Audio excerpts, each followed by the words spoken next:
Aïe, j'ai pris dans l'œil. La lumière bleue est-elle nocive? Je vais parler à votre expérience personnelle en fait. Est-ce que ça vous est déjà arrivé? Je parie que oui. D'être le soir sur votre téléphone, Instagram, YouTube ou sur l'ordinateur et de mettre super longtemps à vous endormir, de vous réveiller pendant la nuit, de vous réveiller le lendemain avec pas d'énergie, pas de confiance en vous, pas de concentration, mauvaise humeur, anxiété. Pas bien, juste pas bien, je vais pas faire toute la liste. Est-ce que ça vous est déjà arrivé? Est-ce que vous êtes senti en bonne santé avec un potentiel euh, qui est respecté, qui est même, enfin, est-ce que ça vous a fait du bien? Bah non, ça a été nocif pour vous. Et une nuit comme ça, 2 nuits comme ça, pas de problème, ok. Mais nos jours sont courts, je veux dire, ils sont comptés.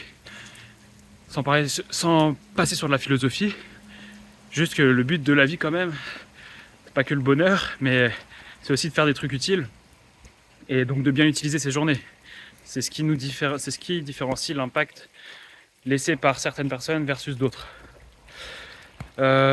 Donc, oui, ce que je voulais dire, c'est si on répète ça sur plusieurs nuits et donc plusieurs journées, est-ce que c'est nocif? Oui, et puis c'est prouvé aussi que mal dormir sur le long terme, travailler de nuit, travailler 24 heures d'affilée, c'est un facteur de risque pour toutes les maladies psychologiques, psychologiques, neurologiques, neurodégénératives, cardiovasculaires, infectieuses, cancéreuses, tout. Du coup, nocif sur quoi? Donc, la lumière bleue est un rayonnement électromagnétique visible, particulièrement énergétique, parce que la longueur d'onde de cette lumière est très courte. La longueur d'onde, comme je le disais dans une autre vidéo, c'est un peu comme la carte d'identité d'une onde, et en particulier donc pour la lumière, la carte d'identité du photon de lumière. Et en quoi c'est nocif? Bon, faut comprendre le trajet de la lumière bleue. Il faut comprendre le système visuel. Mais pour résumer, c'est prouvé que la lumière bleue d'origine artificielle fait souffrir les cellules de la rétine. La rétine, c'est comme un écran de cinéma au fond de l'œil qui permet de dire au cerveau, et c'est même déjà le début du cerveau, la rétine, elle dit au cerveau, ok, je suis en train de voir le lac Léman. Et les photorécepteurs qui sont dans la rétine, les cônes, les bâtonnets, les IPRGC, je ne vais pas en parler dans cette vidéo, mais elles sont hyper importantes. Troisième, il souffre. L'épithélium pigmentaire rétinien aussi, il souffre. Il accumule un pigment du vieillissement qui s'appelle la lipofuchine. En plus de souffrir, ils sont plus sensibles en fait à la lumière bleue, aux longueurs d'onde de la lumière bleue. Et ils souffrent, ils dysfonctionnent, et ils sont à risque de mourir prématurément. Ça, c'est prouvé. Ce qui n'est pas prouvé, je répète, ce qui n'est pas prouvé, c'est est-ce que c'est un facteur de risque clinique de maladie. Donc par exemple, DMLA, vous avez entendu parler de ce nom, dégénérescence maculaire liée à l'âge. À ma connaissance, non, ce n'est pas prouvé encore. Et peut-être que ce ne sera jamais prouvé. Petit parallèle qui fait peur, je suis désolé. Mais l'homme, vous êtes d'accord sur le fait que l'homme adopte souvent des technologies qui sont très bien, qui nous permettent de nous connecter aujourd'hui là. Mais il adopte des technologies, des fois sans en comprendre les conséquences. Il adopte des comportements sans en comprendre les conséquences. Donc par exemple, la cigarette dans les années 20, années 30, on fumait beaucoup, les médecins fumaient.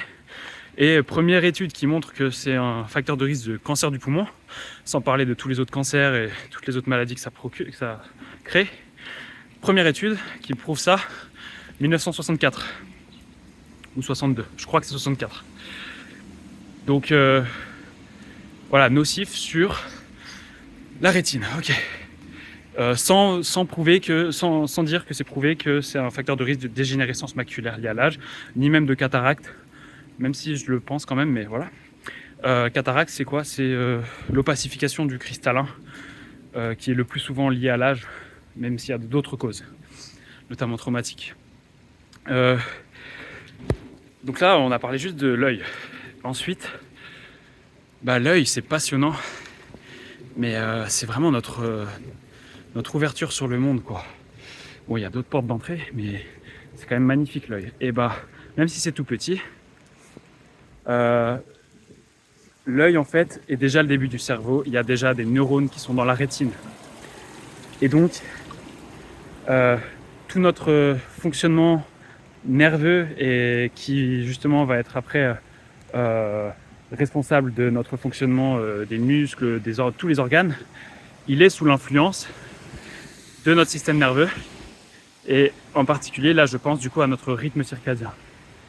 Le rythme circadien, c'est l'horloge biologique. L'horloge biologique, c'est le fait que le soir, on a envie de dormir, sauf quand on est devant les écrans et qu'on n'est pas protégé de la lumière bleue, et que pendant la journée, on veut faire des trucs trop bien. Et je vais redescendre, je vais redescendre parce que sinon vous allez entendre les voitures, ça va pas être top. Donc ça c'est l'horloge biologique. Et bah oui, c'est aussi nocif, c'est très nocif, et c'est le plus prouvé, le plus logique et le plus embêtant. La lumière bleue est très nocive pour notre horloge biologique. Et avoir une mauvaise horloge biologique, c'est très mauvais pour la santé. Et c'est aussi très mauvais pour le quotidien. Parce que bah, du coup, on se réveille, on n'a pas d'énergie. Désolé de tourner en boucle, j'ai déjà fait une vidéo là-dessus, mais voilà, il faut utiliser notre quotidien comme on peut.